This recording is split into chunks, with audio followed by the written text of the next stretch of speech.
What's going on, everybody? I got another story. This drama is different.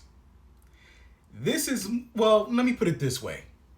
If you were with someone, do you really love them if you're embarrassed to bring them around your family members?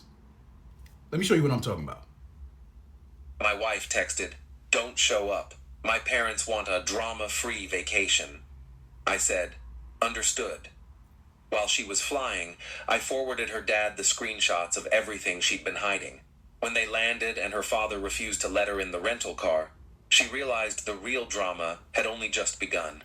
I'm Devin, 35, and I've been married to Rachel for 7 years. We met through mutual friends at a barbecue, dated for 2 years before getting married in what everyone called the perfect wedding. Her family loved me back then. Her dad, Robert, used to call me son. Her mom, Patricia, would invite me to family dinners even when Rachel couldn't make it.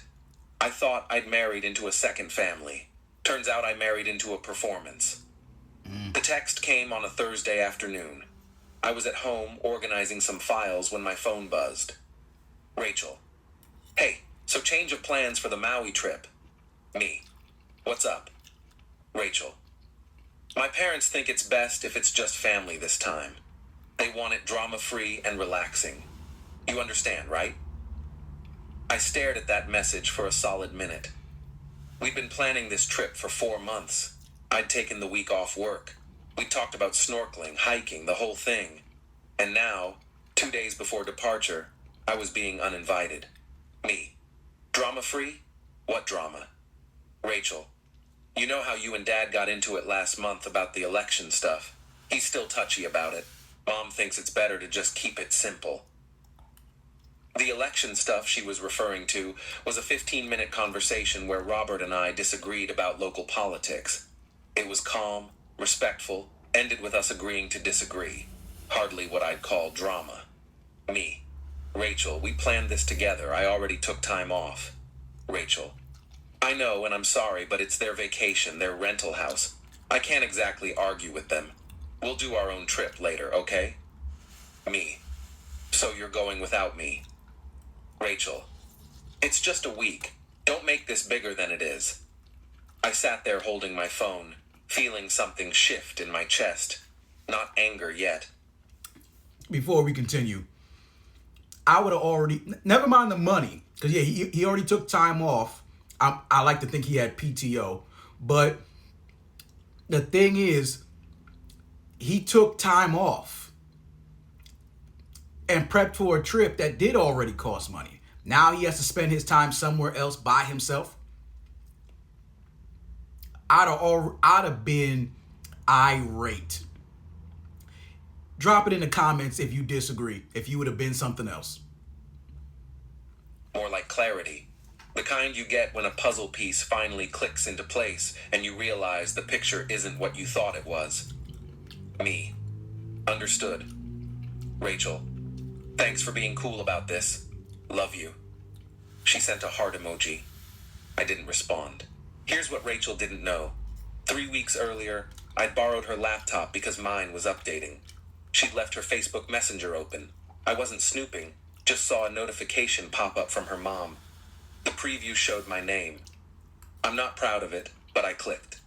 What I found was a group chat. Rachel, her mom, her dad, and her younger sister, Lindsay. The chat was called Real Family. I scrolled up, messages going back 8 months, and in those messages, I saw exactly what my wife and her family really thought of me. Patricia. "Is Devin coming to Easter?" Rachel. "Unfortunately, yes. He's being clingy about family stuff lately." Patricia. "Just seat him at the end. He talks too much anyway." Robert. "Guy's got opinions on everything. Exhausting." Lindsay.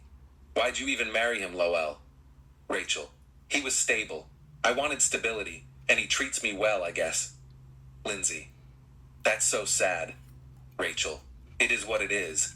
Not everyone marries for passion." I took screenshots. Lots of them. Kept scrolling, kept finding more.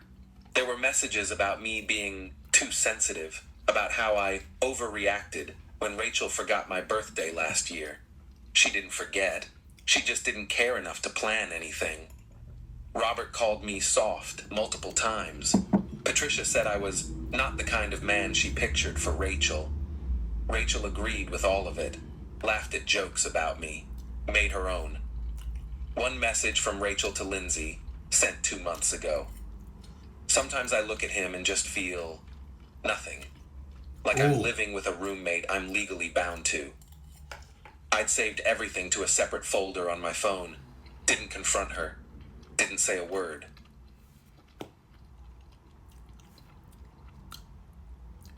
Would you tolerate a relationship that even so much as implies this? Drop it in the comments. This is a conversation that needs to be had.